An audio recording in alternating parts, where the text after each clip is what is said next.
Tout a commencé par une odeur d'absinthe amère et un tintement qui est resté dans l'air plus longtemps que d'habitude le matin.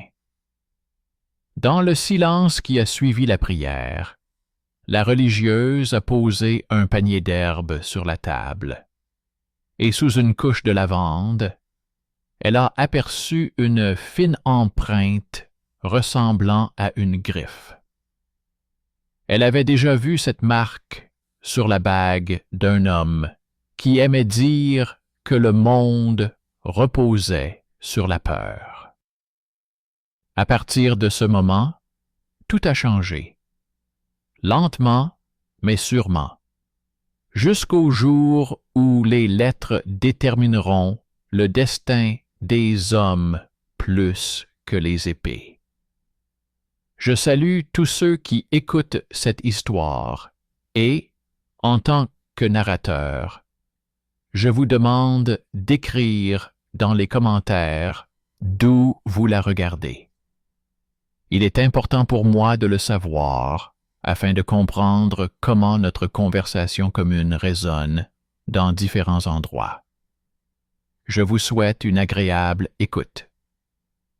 Dans le monastère situé sur la rive escarpée de la rivière, se trouvait un atelier simple, une table pour les infusions, une caisse avec des racines et des feuilles, des cruches, et à côté, un banc souvent occupé par des paysans, des servantes et des voyageurs.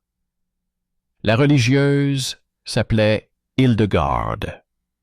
Elle écrivait sur les herbes, sur la façon dont les feuilles de plantain absorbent la chaleur, sur la façon dont l'huile de graines aide les articulations, et elle écrivait des lettres au prince. Ces lettres partaient dans toutes les directions, vers les villes où les tours avaient vu la guerre et le marché, et vers les châteaux où les murs gardaient les secrets des anciennes familles. Elle savait que les mots voyagent plus loin que les charrettes. Ce jour-là, c'est un garçon du moulin qui apporta le panier. Il s'appelait Otto. Il avait les joues gercées et un fil bleu, qui n'était pas tissé ici, pendait à sa manche. Lorsqu'il posa le panier, une petite épingle en forme de faucon brilla un instant. Hildegarde remarqua ce signe familier, mais ne chercha pas à en comprendre la signification pour l'instant. Elle remercia le garçon pour les herbes et lui demanda de transmettre au meunier la recette d'une infusion pour sa tante malade. Elle précisa que l'infusion devait être faible afin que le cœur ne soit pas effrayé par sa puissance. Otto acquiesça et s'enfuit aussi vite que s'il ne se rendait pas chez lui. Le soir, Hildegarde défit le nœud au fond du panier et trouva un morceau de cire avec un oiseau enfoncé dedans. La cire cachait une fine planchette. Elle portait une inscription écrite d'une main maladroite, indiquant que les entrepôts forestiers étaient vides, que les moissonneurs emportaient les sacs avant que les enfants affamés n'aient le temps de les voir, et que le seau avec l'oiseau était apposé sur les ordres par un homme que tout le monde appelait le régisseur. La lettre contenait encore une autre information.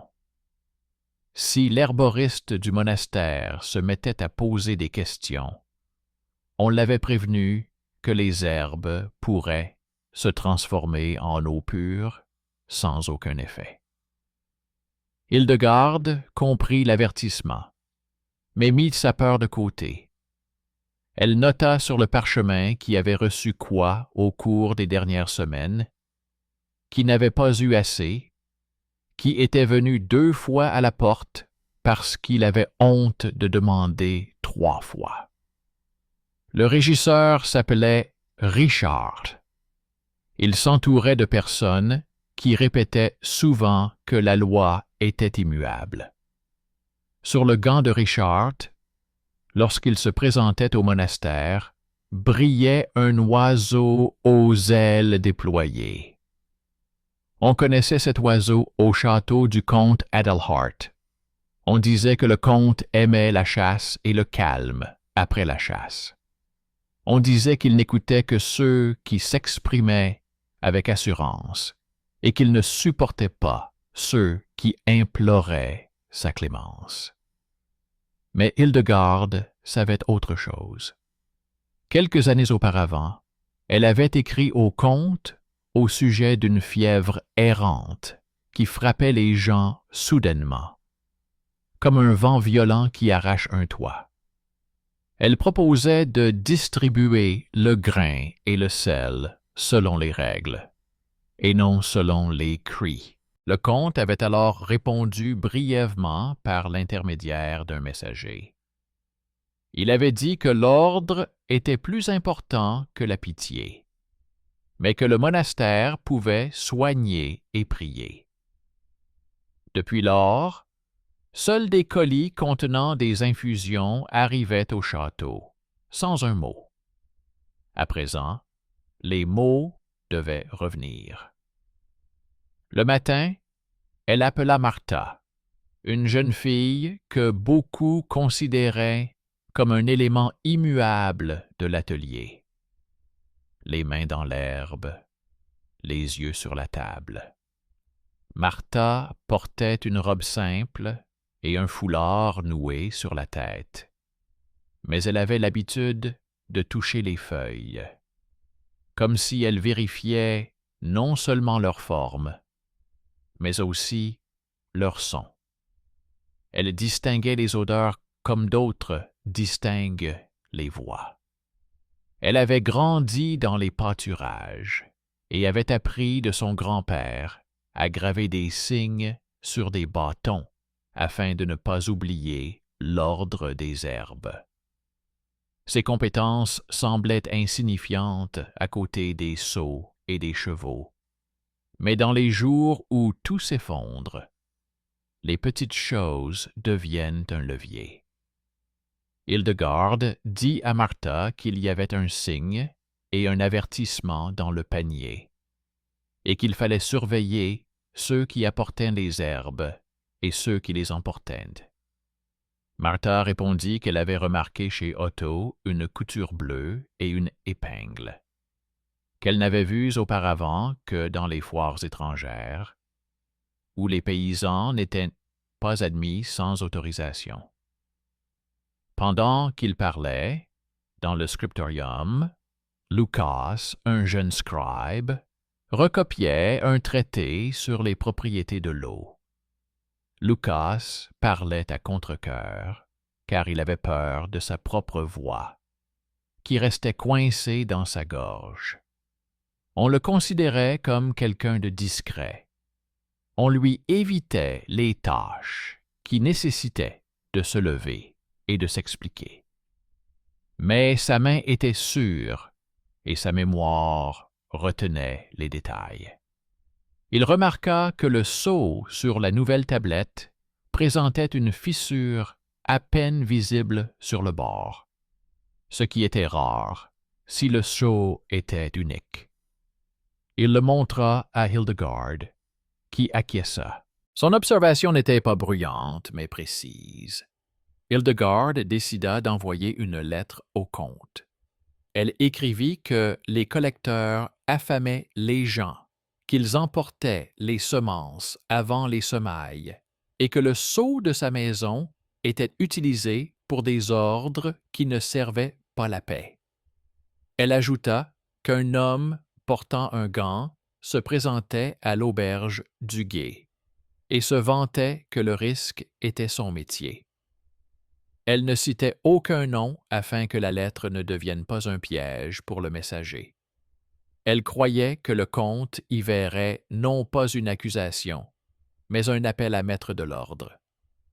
Elle joignit au colis un remède pour la vieille comtesse, qui souffrait des articulations, Le remède sentait le genévrier, le cumin et le sel, dont il fallait une petite quantité pour ne pas brûler le sang.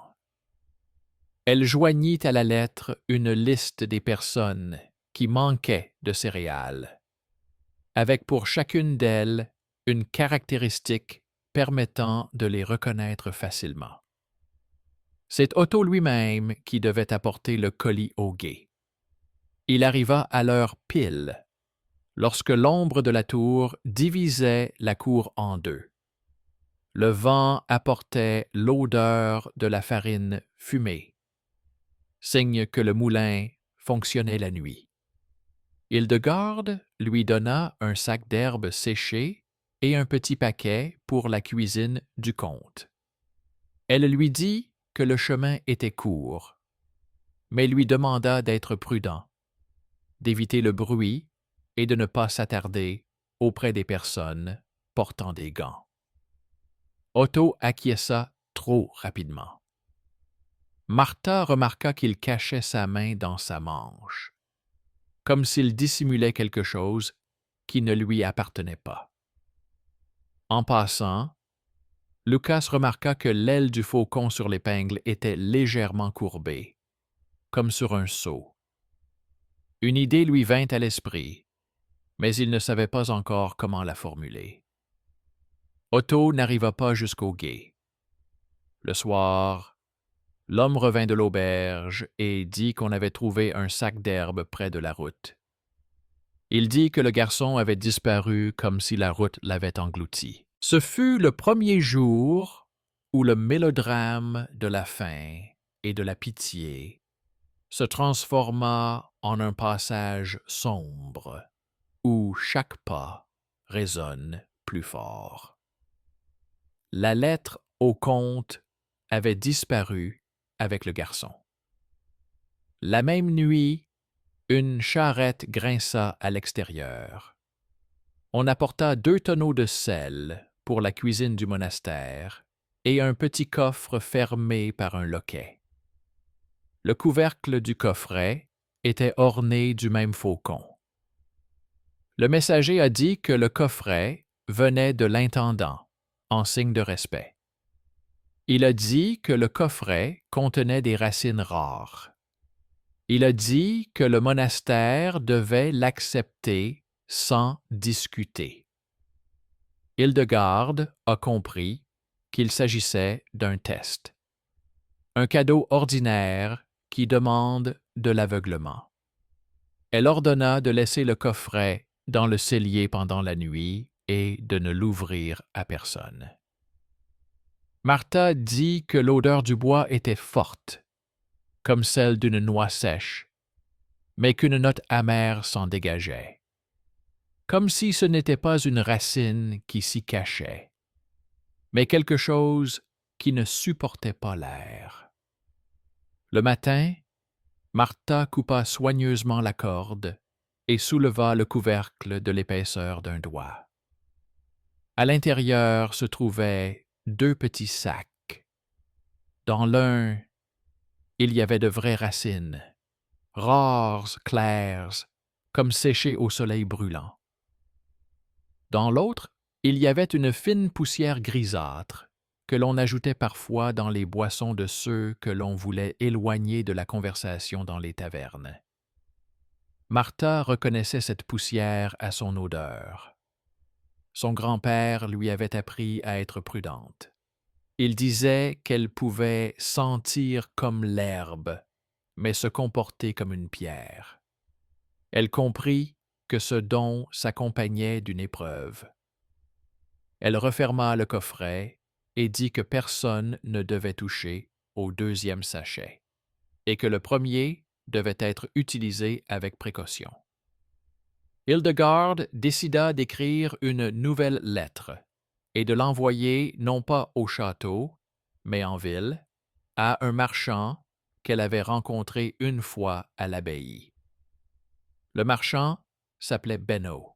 Il avait autrefois écouté ses réflexions sur la façon dont le pain et le sel maintenaient la paix, et avait dit qu'il avait beaucoup de greniers et peu de sommeil. Il lui avait demandé des mots qui pourraient chasser les mauvais rêves.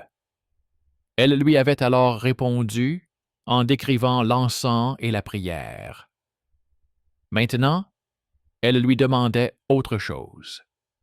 Elle écrivait qu'il y avait un réel besoin dans la région et que l'aide du marchand serait accueillie honnêtement et rapidement. Elle joignait une liste des fermes et des chemins à emprunter pour contourner les collecteurs. Pendant que la lettre était en cours de préparation, Lucas la recopia soigneusement, en marquant d'un signe à peine visible les endroits où la route était boueuse. Il fit cela parce qu'il s'était lui-même retrouvé coincé à cet endroit et se souvenait qu'il fallait rester près du tremble pour trouver un sol plus sec. Il ne donna aucune explication. Il agit simplement. On le considérait comme un modeste copiste. Mais il avait déjà mis en mouvement une série d'événements. Ce fut la première victoire discrète d'un homme sous-estimé. Le soir, une rumeur est venue de l'auberge. On disait qu'Otto avait été vu au gué avec un homme qui portait un gant même par temps chaud. On disait que le garçon était parti derrière la grange et n'était pas revenu. On disait qu'un fil bleu jouait sur la manche du garçon. Hildegarde marchait entre les plates-bandes et se demandait où le nœud s'était formé dans le fil. Elle se souvint de l'épingle avec l'oiseau qu'elle avait vu chez Otto, puis chez le régisseur. Elle se souvint que le garçon évitait l'ombre et cachait sa main. Elle comprit qu'il avait un signe qui ne lui avait pas été donné ici. En même temps, elle se souvint d'une vieille histoire que les femmes racontaient sur la rive. Celle de la fille du comte, qui s'était enfuie avec un homme sans famille, et de l'enfant qui avait été caché parmi les sacs de farine. À l'époque, cela lui avait semblé être une légende idiote. À présent, le détail concernant le fil bleu tissé dans les lointaines possessions du comte résonnait comme une nouvelle cloche. Elle comprit que le garçon était lié à la maison du faucon par plus qu'une simple épingle. Pendant ce temps, l'intendant Richard commença à se rendre plus souvent au monastère. Il disait qu'il remerciait pour les herbes destinées aux gardes, promettait des planches pour le toit. Mais ses yeux s'arrêtaient toujours sur la porte où se trouvaient les registres des distributions et les lettres. Il disait que l'ordre, c'était quand une seule personne connaissait les listes. Il proposa de conserver les listes chez lui.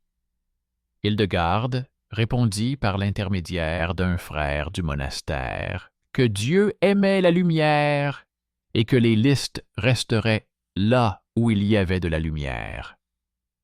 Elle ne discuta pas ouvertement, mais ne céda pas non plus. À partir de ce jour, quelqu'un se mit à rôder autour de l'atelier la nuit, et l'odeur de fumée s'infiltrait parfois sous la porte, alors que les poêles étaient éteints depuis longtemps. Une peur silencieuse s'installa, semblable à la fine couche de glace sur un étang. Si l'on marchait trop vite, on risquait de passer à travers. Au cours de la 2e semaine, un convoi de marchands entra dans la cour du monastère. Les charrettes transportaient des sacs de céréales, les coffres contenaient du sel et les tonneaux de l'huile. À l'avant se trouvait ce même Beno. Il fit savoir par l'intermédiaire d'un serviteur qu'il s'intéressait à la sécurité des routes. Il transmit une lettre dans laquelle il reconnaissait avoir lu ces traités et décidé qu'il valait mieux investir dans l'ordre que dans la protection des charrettes. Il demanda que tout soit distribué selon les listes qu'elle avait elle-même établies. Il ajouta que si des problèmes surgissaient sur les routes, il s'occuperait des personnes qui les causaient. Cette intervention était celle d'un tiers qui, d'une seule décision, changeait le cours du conflit. Mais elle n'était pas soudaine. Autrefois, il avait déjà cherché chez elle un remède à son insomnie, et maintenant, il lui rendait l'appareil à sa manière. La distribution commença immédiatement. Martha se leva de l'établi et nota où chaque colis devait être livré. Lucas tenait la liste des cours et veillait à ce qu'aucune ne reçoive 2 fois sans raison. Benno fit signe à 2 cochers de protéger les colis au carrefour. Le régisseur entra dans une rage folle, mais le temps qu'il rassemble des hommes pour intercepter les charrettes, les colis étaient déjà entrés dans les cours. L'ordre était plus rapide que la colère. Hildegarde savait qu'il y aurait une réponse.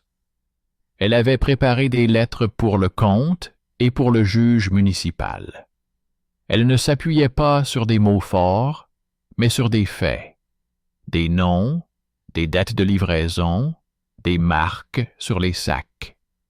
Elle y ajouta l'histoire du coffret rempli de poussière envoyé au monastère. Elle n'écrivit pas qu'il s'agissait de poison. Elle écrivit que c'était un signe que seuls ceux qui se taisent sont respectés. Pendant la nuit, le toit du scriptorium prit feu. Le feu se déclara immédiatement à l'endroit où l'on faisait sécher le parchemin. Quelqu'un avait jeté un tas de paille sèche et l'avait aspergé d'huile. Pendant que les moines couraient avec des seaux, Lucas, d'ordinaire si calme, est entré et a sorti le coffret contenant les lettres.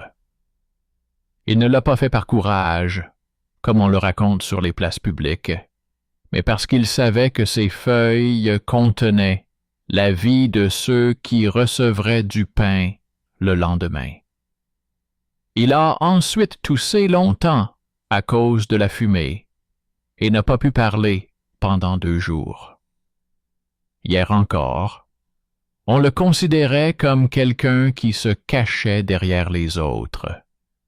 Et aujourd'hui, il est devenu celui qui a sauvé de l'incendie la chose la plus importante. Ce fut un tournant où celui qui était sous-estimé est devenu un pilier. Le matin, Hildegarde envoya à Benno une brève note, lui demandant de laisser une partie des charrettes au monastère au cas où les routes deviendraient difficiles. Elle chargea son frère Lothar de trouver Otto parmi ceux qui se rassemblaient au gué. Lothar savait écouter sans prétention. Il revint le lendemain et raconta que le garçon était détenu dans une guérite près de la place du marché et qu'on avait trouvé sur lui une épingle avec un faucon et un morceau de tissu provenant d'une loiserie lointaine. Il dit que le gardien avait murmuré que le garçon allait être remis aux gens du bailli afin qu'il serve d'exemple à ceux qui transportaient des lettres au mauvais endroit. Lothar ajouta qu'il avait entendu une femme pleurer derrière le mur, comme si quelqu'un avait reconnu son enfant dans le garçon. Ce sont ces pleurs qui marquèrent le plus Hildegarde. Hildegarde alla voir l'abbesse et lui exposa simplement la situation. Le garçon était lié à la maison du comte, et s'il était exécuté, La maison perdrait un sang qui pouvait être un pont plutôt qu'un couteau. Après une pause, l'abbesse déclara que le monastère n'était ni un tribunal ni une épée, mais qu'une lettre devait être envoyée au comte le jour même par une personne qui ne serait pas arrêtée en chemin. Elle proposa à Martha et Luca de partir ensemble. Martha connaissait les odeurs et les ombres, Lucas les signes et les détours. Ils emportèrent avec eux une infusion qui apaise la fièvre et l'anxiété, ainsi qu'un petit paquet contenant du papier et un seau. Sur la route, ils virent des gens armés de gants qui fouillaient les lieux.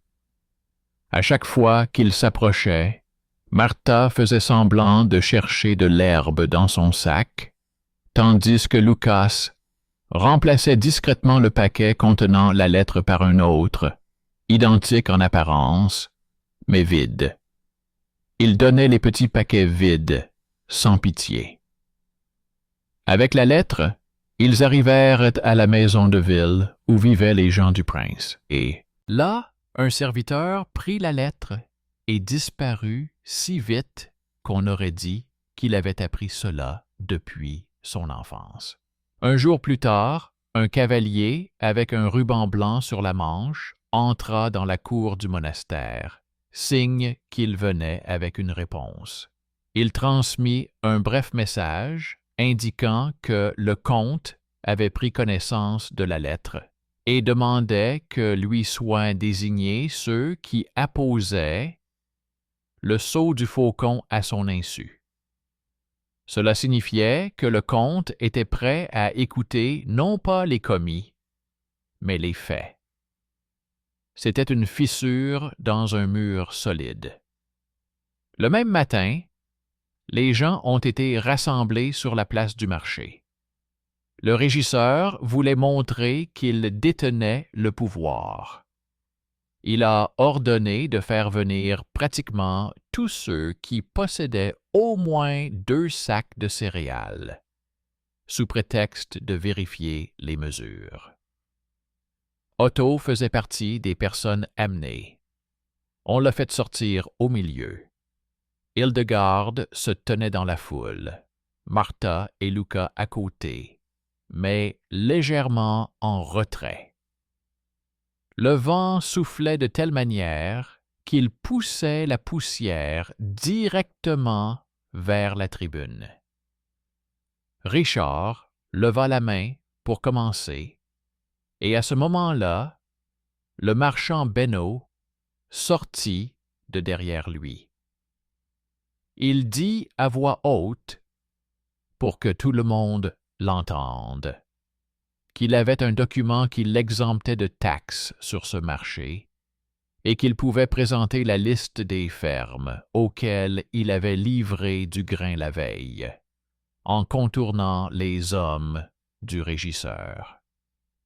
Il dit que ces fermes avaient reçu exactement la quantité indiquée dans les registres du monastère. Il posa la liste sur la table et s'adressa aux hommes du comte qui se trouvaient à proximité. Il ne demanda pas, il présenta. En réponse, les hommes du comte ont soulevé sa liste et ont vu qu'il y avait une marque dans la marge que seuls ceux qui avaient vu le sceau du comte avec une cassure au bord pouvaient reconnaître. La veille, Martha avait appris à Lucas à couper la cire de manière à ce que le bord indique la contrefaçon. Et ils ont apposé leur propre marque à côté, signifiant le sceau avec la cassure est présent. Mais l'ordre ne vient pas du comte. La place du marché se tute. Richard pâlit visiblement. Il dit que le marchand ne connaissait pas les coutumes locales, que le monastère s'immisçait dans des affaires qui ne le concernaient pas. Il tendit la main vers le gourdin à sa ceinture pour mettre fin à la conversation par la force.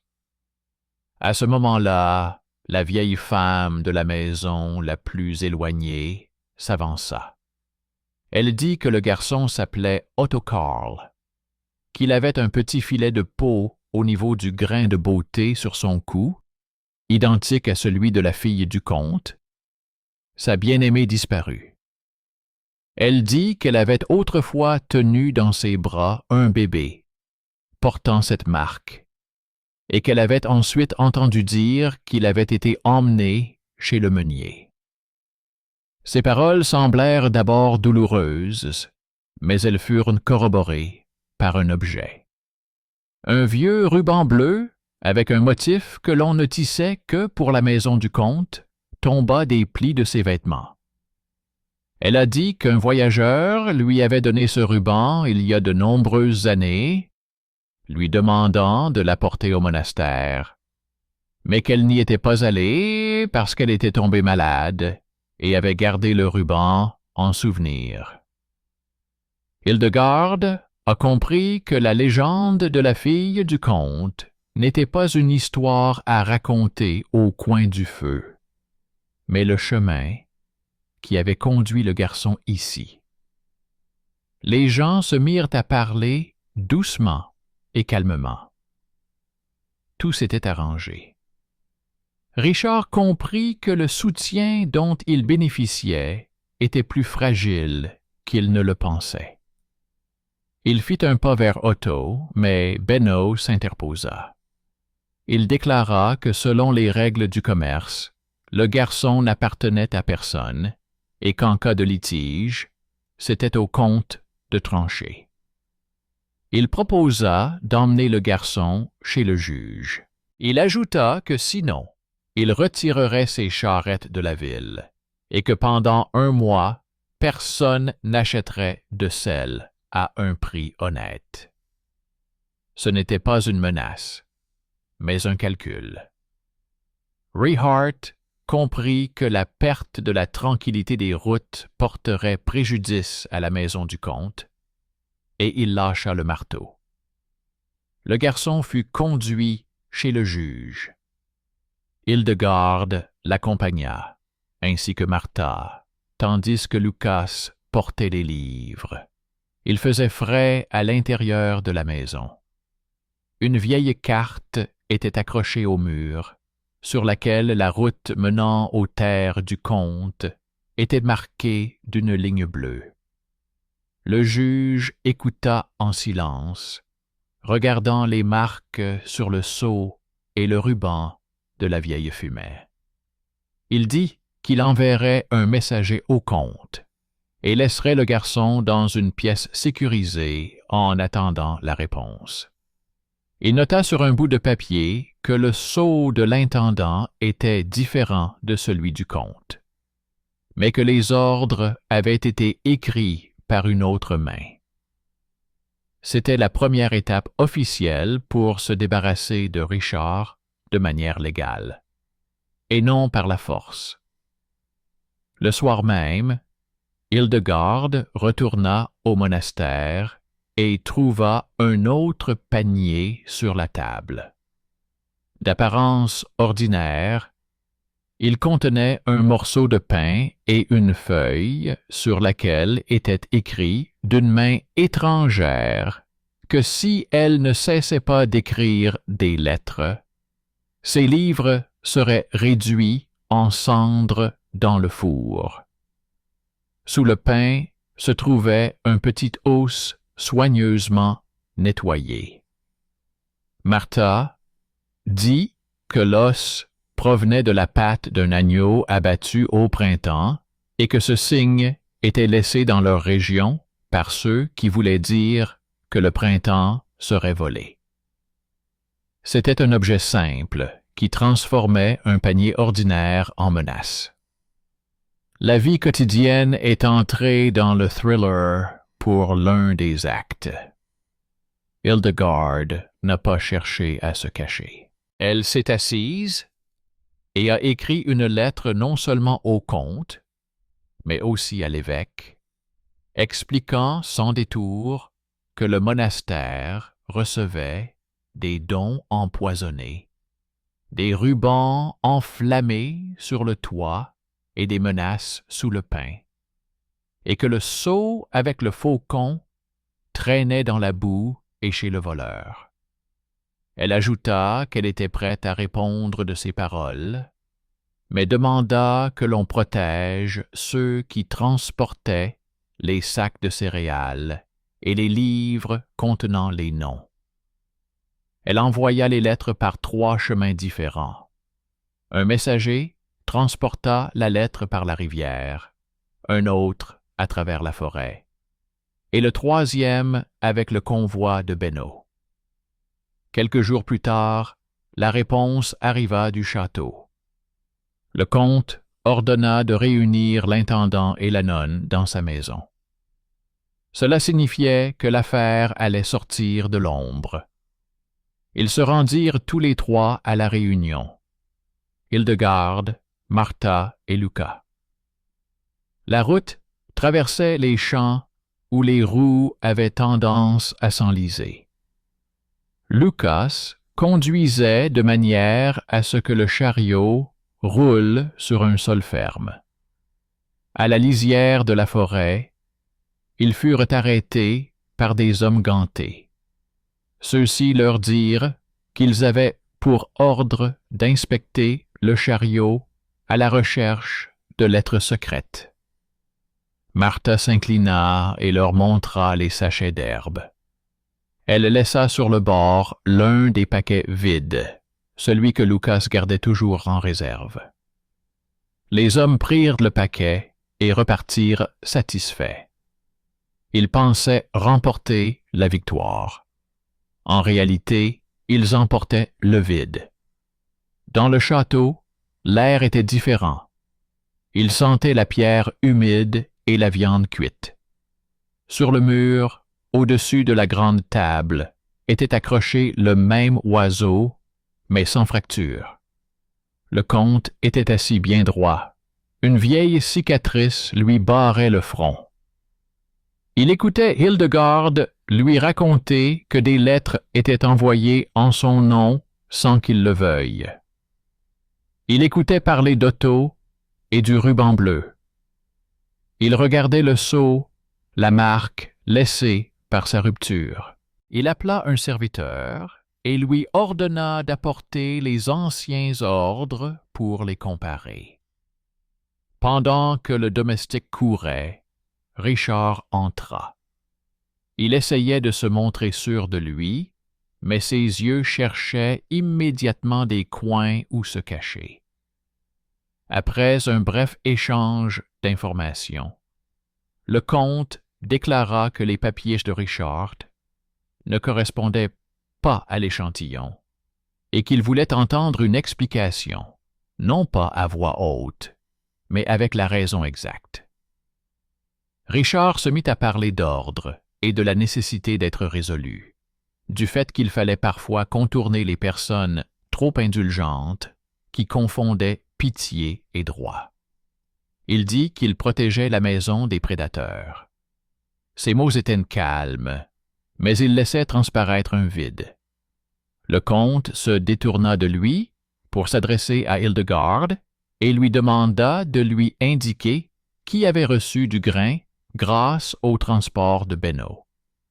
Elle lui donna une liste.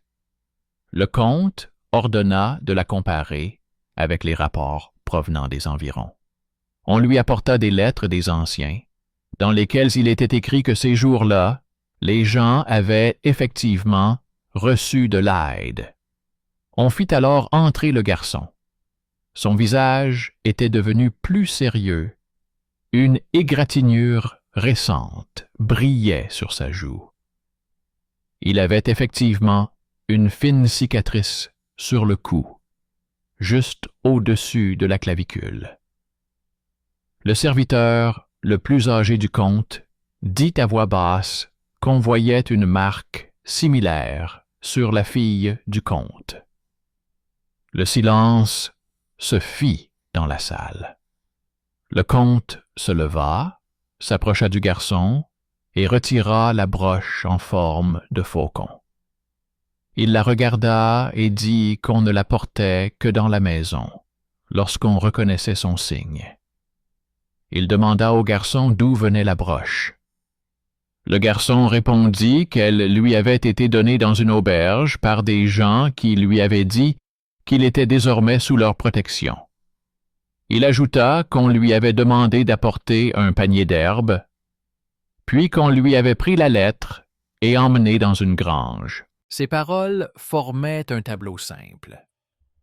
On avait essayé de se cacher derrière des signes qui n'avaient pas le droit de mettre fin à la vie d'autrui.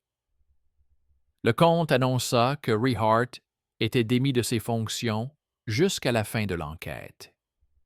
Il a déclaré que désormais, toutes les décisions passeraient par le serviteur principal et le juge.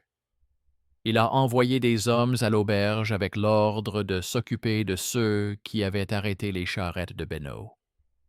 Il a déroulé le ruban bleu et a déclaré que le fil bleu avait une longue mémoire et que la maison devait lui répondre.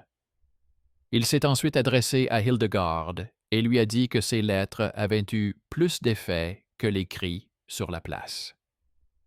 C'était un nouvel ordre des choses où la parole d'un médecin et d'un moine avait autant de poids que celle d'un homme armé d'une épée. Ce jour-là, le talent caché et la patience ont pris le dessus sur la peur. Après cette rencontre, le calme ne revint pas au monastère. L'intendant fut démis de ses fonctions, mais ses hommes restèrent dans les auberges et au carrefour.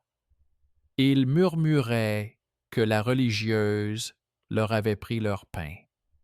Ils essayaient d'effrayer ceux qui venaient chercher de l'infusion. Un jour, un sac de céréales sans marque fut apporté à la porte. Martha en prit une poignée et dit qu'il y avait beaucoup de coques vides dans les céréales, comme si elles avaient été séchées trop rapidement au-dessus du feu. Cela signifiait que quelqu'un s'était dépêché de voler l'apparence et de la qualifier de bien. Dans de tels jours, il est plus facile de se fatiguer et de baisser les bras. Mais c'est justement à ce moment-là qu'une lettre écrite d'une autre main, soignée et aux lettres bien dessinées, est arrivée de la ville. L'auteur du message précisait qu'il avait un scribe qui voulait travailler au monastère, non pas pour la nourriture, mais pour une table et une plume. Il écrivait qu'il avait une voix faible, mais une main ferme. Hildegard sourit. Elle savait que Lucas était déjà là. Mais il s'avéra que la lettre était arrivée avant qu'elle ne le rencontre et avait été retardée par la neige à la poste. Cela semblait être un étrange jeu du temps, mais le sens était simple. Le monastère avait besoin de personnes avec des mains, pas avec des paroles fortes. Avec Lucas, des enfants des maisons voisines vinrent au scriptorium. Il leur montra comment tenir la plume pour qu'elle obéisse, comment corriger une ligne avec un couteau, pour rectifier une lettre incorrecte. Il leur apprit que les lettres ne sont pas seulement des demandes et des ordres, mais aussi une mémoire qui préserve le lien entre les gens. Il se souvenait souvent de cette soirée autour du feu et disait à voix basse qu'autrefois, il avait peur de sa propre voix, mais qu'il voyait maintenant comment les mots écrits pouvaient couvrir le bruit. Benoît resta dans la ville et commença à construire une nouvelle route pour les marchandises. Il convint avec le tribunal et le temple qu'une partie des frais serait consacrée aux travaux routiers afin que les roues ne s'enfoncent pas dans la boue. Il écrivit à Hildegarde qu'il avait appris à dormir quand il n'y avait pas de cris dans la maison. Il lui envoya des épices et du papier et lui demanda d'apprendre à ses hommes à reconnaître les herbes véritables des substituts. Martha a dressé une courte liste pour ses employés. Comment reconnaître l'odeur du vrai fenouil? Comment se comporte le faux sel? Quels sons émettent les racines sèches lorsqu'on les touche?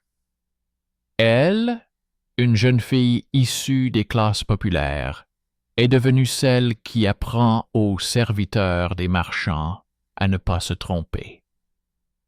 Ce fut un tournant où le talent issu des classes populaires a bouleversé l'ordre établi. Otto se retrouva bientôt chez le serviteur principal du comte, où on lui donna des vêtements propres et des leçons simples. Il fut autorisé à venir au monastère. Il venait le samedi, aidait Martha à nettoyer les racines et écoutait Hildegarde raconter comment la terre guérissait les gens lorsqu'on ne la contredisait pas. Il posait souvent des questions sur le ruban bleu. Il disait qu'il ne voulait pas être désigné comme la réponse de quelqu'un. Hildegarde répondait que la vie n'était pas un jugement de quelques jours et que la responsabilité vivait plus longtemps que les signes. Elle lui demandait d'apprendre à distinguer son chemin des empreintes des autres. Il acquiesçait, mais ses yeux trahissaient son inquiétude. Deux éléments s'affrontaient en lui. La rue, avec ses décisions rapides, et la maison du comte, avec ses règles lentes. Un jour, une femme vêtue d'une cape noire vint au monastère. Elle demanda une infusion pour soulager la douleur dans ses mains. Martha remarqua que sa manière de tenir la tasse trahissait une vie de palais. Elle lui apporta de l'eau chaude avec du miel et lui dit qu'il valait mieux d'abord réchauffer ses mains, puis appliquer la pommade. La femme regardait les murs, les livres, les paniers d'herbes, comme si elle se souvenait de quelque chose d'oublié. Lorsqu'elle partit, un fil bleu sortit de sa cape près de la porte. À ce moment-là, Lucas, qui passait avec une plume et un couteau, s'arrêta et se rappela que le fil bleu était un pont vers la maison du comte. Il s'approcha de Hildegarde et lui dit que, dans la ville, on parlait d'une femme qui ressemblait à la fille perdue. Il dit qu'il avait vu cette démarche une fois lors d'une fête, lorsque la cour passait devant lui. Hildegarde comprit que l'histoire prenait une nouvelle dimension. Une parenté cachée, longtemps enfouie, refaisait surface à travers une simple douleur dans les mains. Quelques jours plus tard, le serviteur principal du comte annonça qu'une lettre avait été livrée à la maison, écrite par une femme se présentant comme une voyageuse. Elle écrivait qu'elle voulait voir le garçon avant de partir pour toujours et demandait que son nom ne soit pas révélé, car cela pourrait nuire à la maison. Le serviteur demanda quoi faire. Le comte répondit qu'il verrait lui-même, mais sans faire de bruit. Hildegarde fut invité à être témoin afin que personne ne puisse dire plus tard que tout avait été fait sous la contrainte. Lors de la rencontre, la femme se tenait les yeux baissés, tandis que le garçon se tenait droit, comme on l'apprend dans les cours de calligraphie. La femme dit qu'elle ne demandait pas de reconnaissance, mais seulement que l'on laisse au garçon la liberté de choisir. Elle avoua qu'elle était partie autrefois parce qu'elle ne voulait pas vivre selon les règles des autres et que son choix lui avait causé beaucoup de souffrance. Elle dit qu'elle voyait maintenant que le garçon était plus fort qu'elle ne l'était à l'époque. Ses mots étaient simples, sans excuse ni demande de clémence. C'était une confession sans drame retentissant. Le comte écouta en silence et dit que la maison n'avait pas le droit de briser quelqu'un qui venait de commencer son chemin. Il autorisa le garçon à rester au monastère et à se rendre à la maison pour étudier. Il regarda attentivement la femme et dit que la maison lui serait reconnaissante si elle ne laissait plus ses traces dans l'auberge. Dans cette scène, la justice finale s'est rapprochée, car chacun a fait son choix sans invoquer le destin. Au même moment, la nouvelle se répandit que Richard rassemblait des gens pour partir avec les charrettes du marchand dans la forêt et y établir un nouveau passage à péage. Cela signifiait le retour de l'ancien pouvoir dans un nouvel endroit. Benno envoya un bref message disant qu'il était prêt à céder une partie de la marchandise si cela pouvait sauver des gens, mais il demanda au monastère et à la maison de l'aider concrètement. Le juge rassembla ses hommes. Hildegarde écrivit une courte lettre au monastère voisin, où vivaient des frères capables de communiquer avec les communautés forestières. Elle leur demanda de convaincre ceux qui capturaient des gens sur les sentiers de ne pas devenir les instruments d'autrui. Elle savait qu'une rencontre sur la route pouvait se terminer dans le sang et essayait de l'éviter. À l'aube, la milice et Benno se mirent en route vers le sentier forestier. Hildegarde ne les accompagna pas, mais envoya à Martha une décoction contre la fatigue afin qu'elle la donne aux gens à l'arrêt, et demanda à Lucas de noter tout ce qu'il verrait, dans l'ordre. Au campement, Martha se déplaçait silencieusement et rapidement. Lucas notait où le groupe ralentissait, où la route redevenait solide. Lorsqu'ils arrivèrent au campement de Richard, il devint clair que celui-ci ne s'attendait pas à une rencontre rapide. Ses hommes attendaient la nuit. Mais cette fois-ci, la milice avait l'avantage. Ils connaissaient le chemin sans bout, car Lucas était déjà enlisé là et s'en souvenait. Ils s'approchèrent et virent que les charrettes de Benno étaient intactes. Des cordes et un petit sac gisaient sur le sol. Martha l'ouvrit à peine et dit que c'était cette poussière grise. Elle comprit que Richard avait l'intention d'empoisonner le puits près du campement pour leur mettre des bâtons dans les roues. À ce moment-là, 3 membres de la communauté forestière sortirent des buissons. Ils posèrent des branches avec des feuilles vertes sur le sol, signe qu'ils n'étaient pas venus pour se battre.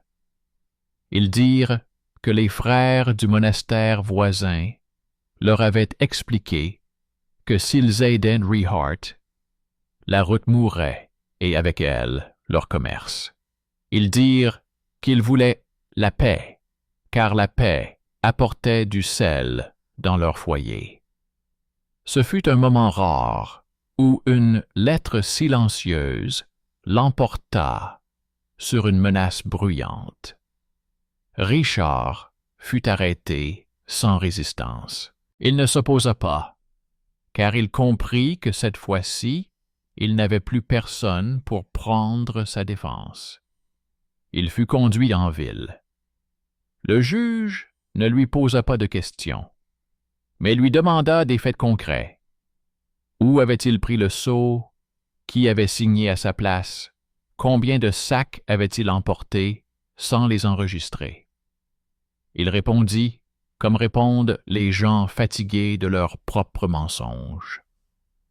Il tenta de parler de la nécessité et de la peur d'un pouvoir étranger. Mais les chiffres ne concordaient pas. Le juge rendit son verdict. Richard était déchu de son droit de diriger des hommes et devait répondre de sa tentative d'empoisonnement. Il ne fut pas tué. Il fut envoyé travailler sur des chantiers routiers sans avoir le droit de porter d'armes. Ce n'était pas une vengeance, mais une réparation. Ce revirement ne fut pas une exécution publique. Il fut le résultat modeste d'une chaîne légale, initiée par une lettre et soutenue par des actes. Après le procès, le comte s'est adressé aux habitants de la ville. Il a annoncé que la surveillance du grain serait désormais partagée entre le monastère, la ville et la cour des marchands, et qu'il y aurait une vérification des registres chaque mois. Il a demandé à Hildegarde de lui rédiger un petit mémo sur les blessures et les maladies qui accompagnent la famine, afin que les gardes sachent comment aider à temps. Il donna à Martha le droit d'entrer dans les entrepôts sans être accompagnée, car elle seule était capable de distinguer le bon grain de l'ivraie. Il demanda à Lucas de tenir un registre des routes, dans lequel chaque voyageur pourrait indiquer les routes praticables et celles qui étaient impraticables. C'est ainsi que les compétences des personnes considérées comme inférieures sont devenues partie intégrante de la gestion de la maison. Ce fut une victoire ouverte du talent caché sur l'ancien ordre. L'hiver arriva. La neige était moins abondante que l'année précédente, car les maisons avaient plus de pain. Au monastère, Hildegarde continuait à écrire le soir. Elle notait les propriétés des herbes, mais ajoutait désormais à chaque feuille une note indiquant où l'herbe poussait le mieux et comment la préserver afin qu'elle ne disparaisse pas l'année suivante. Elle écrivait des lettres à ceux qui ne les lisaient pas auparavant. Les petits nobles des environs, les maires, les curés des petites paroisses.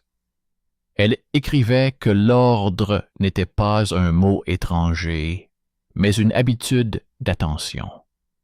Elle écrivait que la justice n'était pas une hache, mais une balance qui tenait les deux plateaux. En réponse, elle recevait de courtes notes avec de simples mots de remerciement. Et parfois, elle recevait en cadeau des objets qui auparavant pesaient sur son âme, des coffrets, des pochettes, des rubans. Désormais, ils ne contenaient plus de pièges. Le monde apprenait ces choses simples. Un jour, vers la fin du carnaval, un homme vêtu d'un vieux manteau de fourrure s'approcha de la porte du monastère. Il tenait dans ses mains une planche de bois avec des signes sculptés. Il dit au frère à la porte qu'il venait de loin, des pâturages, où son grand-père lui avait appris à graver des souvenirs sur des bâtons. Il demanda à voir Martha. Il dit avoir entendu dire qu'une jeune fille du monastère avait appris aux serviteurs des marchands à distinguer le vrai du faux. Il dit vouloir lui offrir la planche sur laquelle toute sa famille avait appris à se souvenir. Martha prit la planche et passa son doigt sur les gravures. Elle a pu lire les lignes familières. Elle a compris que son habileté enfantine était devenue un pont pour les gens qui ne connaissent que le papier. Elle a dit qu'elle accepterait le cadeau et apprendrait aux enfants du scriptorium à graver des signes simples afin que la mémoire ne dépende pas du papier. Ce fut une fête tranquille de cet escalier qui monte du bas vers le haut. Dans la maison de ville, Benno alluma un soir la lampe et se mit à compter les tonneaux. Il remarqua qu'il avait moins de pertes que l'hiver dernier. Il écrivit le mot « confiance » sur le tableau et le regarda comme s'il s'agissait d'une marchandise qu'il fallait également conserver. Il envoya au monastère une petite boîte avec des feuilles vierges et une bouteille d'huile. Il écrivit qu'il souhaitait que le monastère ouvre une autre boutique, non pas avec des herbes, mais avec des conseils. Une fois par semaine, n'importe qui pourrait venir demander comment mieux transporter le grain ou réparer les roues. Hildegarde accepta. Martha dressa une liste de conseils simples. Lucas les nota de manière claire et nette. Ce banc devint un lieu où les gens apprenaient à parler sans crier. Otto, quant à lui, grandissait.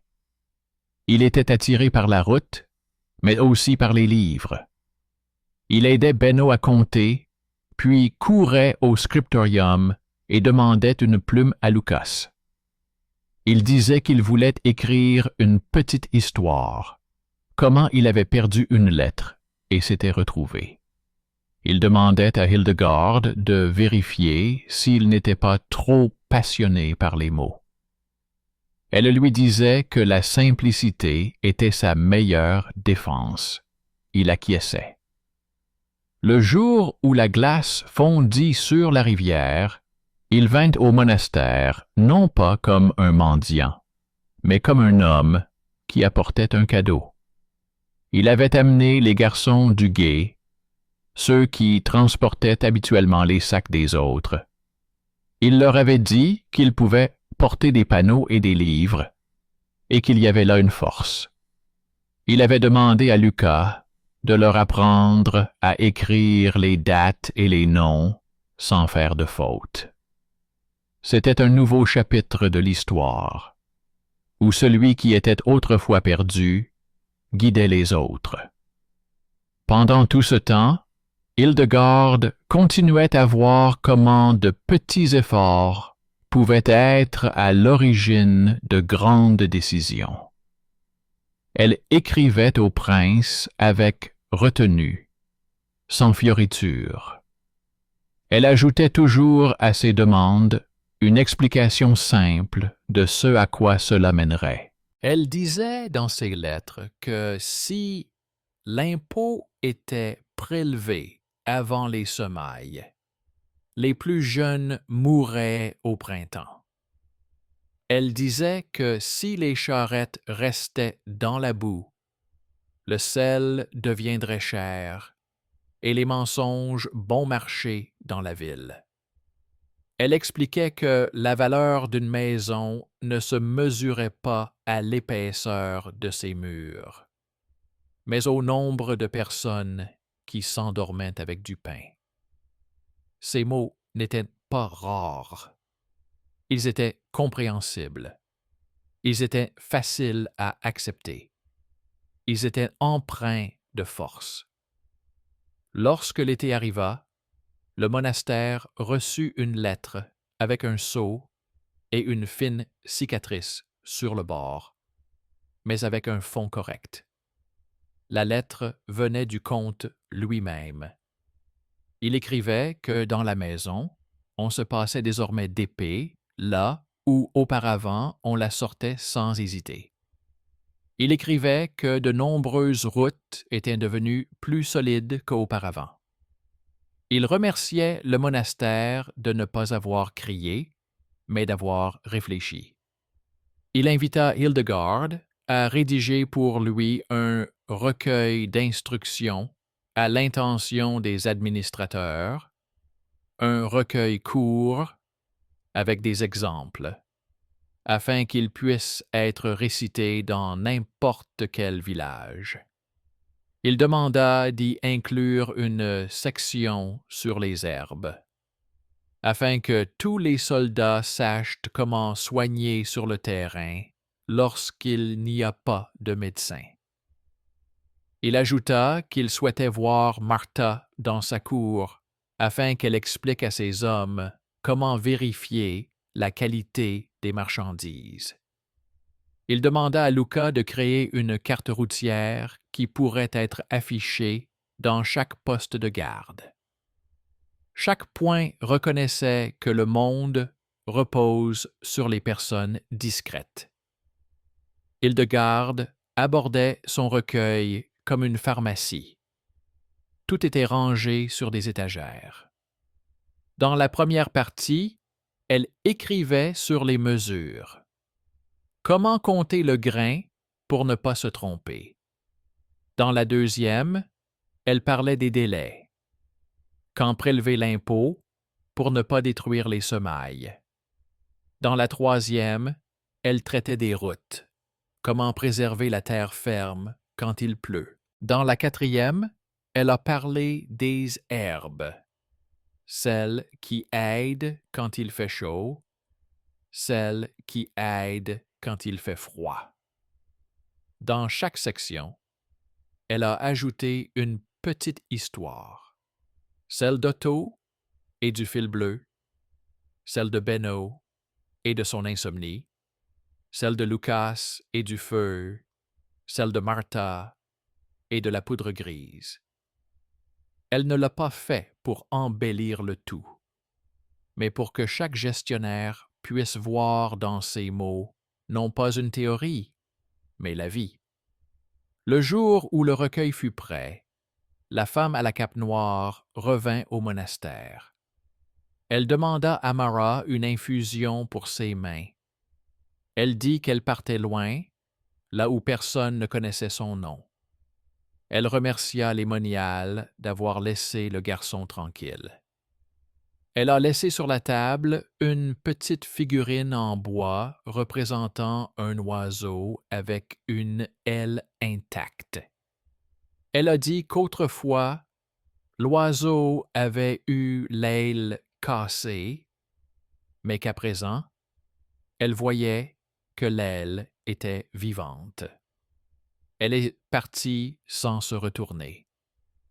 Personne n'a sonné la cloche. Personne ne l'a accompagnée de ces mots. Il y avait assez de paix pour la laisser partir sans cri. À l'automne, la ville a célébré son premier été sans famine. La place était calme. Les gens ne criaient pas. Ils riaient doucement, comme s'ils avaient peur de briser le nouvel ordre. Benno posa des cruches d'huile sur la table et dit qu'il comprenait mieux maintenant ce qu'était le profit. Lucas apporta une carte routière sur laquelle les routes étaient tracées en bleu et les herboristes en vert. Martha posa à côté des racines qui sentaient la terre fraîche et expliqua comment les sécher pour qu'elles ne se perdent pas. Otto notait les noms de ceux qui venaient demander conseil. Hildegarde se tenait au bord de la place et observait le déroulement des opérations.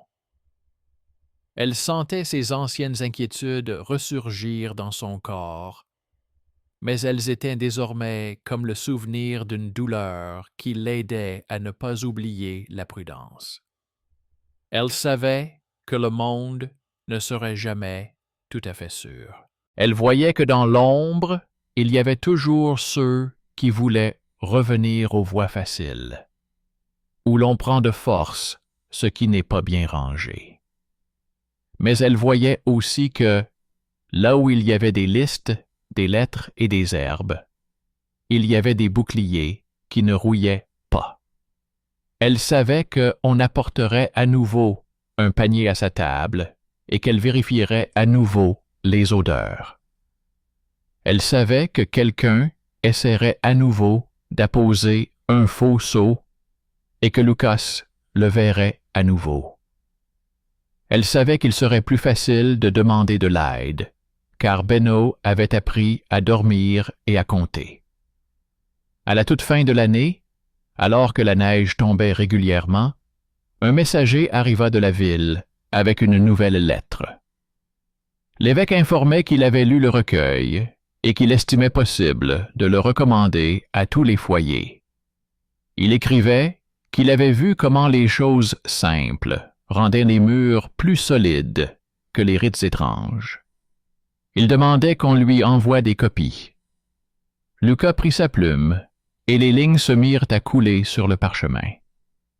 Il écrivait la nuit et le feu dans l'âtre était régulier. Il ne toussait plus à cause de la fumée, car dans le scriptorium, on avait réparé le toit et installé une hotte aspirante sur les conseils d'un charpentier qui avait autrefois écouté Hildegarde parler du mouvement de l'air. Lorsque les copies furent parties, Hildegarde s'assit à son bureau et ouvrit la fenêtre. Une odeur de menthe flottait dans le jardin. Elle prit une plume et écrivit une petite note pour elle-même. Cette année, les visions ne se présentaient souvent pas sous la forme de feu et de tonnerre, mais sous la forme de détails simples. Un fil sur une manche, une cassure sur un seau, une odeur de poussière grise. Elle écrivit qu'une bonne vue n'était pas un don, mais l'habitude de ne pas se précipiter. Elle écrivit que la justice finale s'était produite non pas parce que le ciel l'avait choisie, mais parce que chacun, du marchand au garçon, avait fait son chemin sans grand discours. Elle posa sa plume et se rendit dans le jardin. Là, Martha était déjà en train d'étendre les racines pour qu'elles sèchent correctement. Luca était assis contre le mur et dessinait une nouvelle ligne de route, récemment piétinée par les charrettes de Benno. Otto tenait un livre dans ses mains et lisait. Il lisait lentement, car chaque mot était désormais pour lui non seulement un signe, mais aussi un pont. Le soleil s'était couché. La cloche sonna une fois. La nouvelle année était à nos portes. Hildegarde savait que demain, quelqu'un viendrait à nouveau lui confier ses malheurs. Elle savait que d'ici le matin, la glace recouvrirait la rivière d'une fine couche et que quelqu'un voudrait la traverser et s'enfoncerait s'il marchait trop vite. Elle savait qu'une démarche lente n'était pas un signe de faiblesse, mais l'art de vivre. Elle entra dans l'atelier, qui sentait l'huile et le bois, et ferma la porte derrière elle. Sur la table se trouvait une épingle en forme de faucon, posée paisiblement comme n'importe quel objet dépourvu de sens pour autrui. Elle avait une aile entière, et c'était un simple signe que le monde pouvait être réparé non pas par des cris, mais par des actes. Elle rangea l'épingle dans une boîte avec d'autres objets qui avaient autrefois été une menace et étaient devenus des souvenirs. Elle murmura une courte prière sans mots compliqués. Puis elle s'assit et réfléchit à la façon d'écrire la prochaine lettre, qui contiendrait moins de demandes et plus de propositions. Elle décida de commencer par une phrase compréhensible pour tous.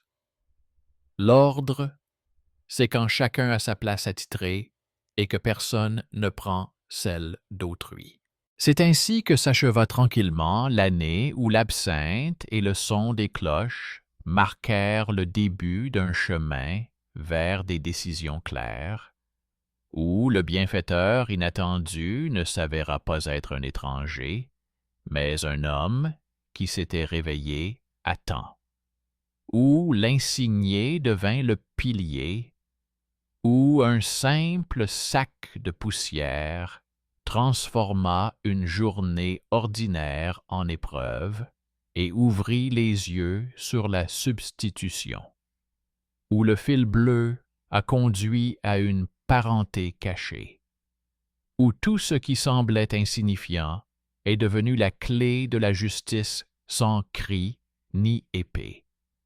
C'est dans cette simplicité que résidait la force dont on se souviendra plus tard dans les lettres lues par ceux qui commandaient les armées et ceux qui voulaient simplement que le pain soit là à temps.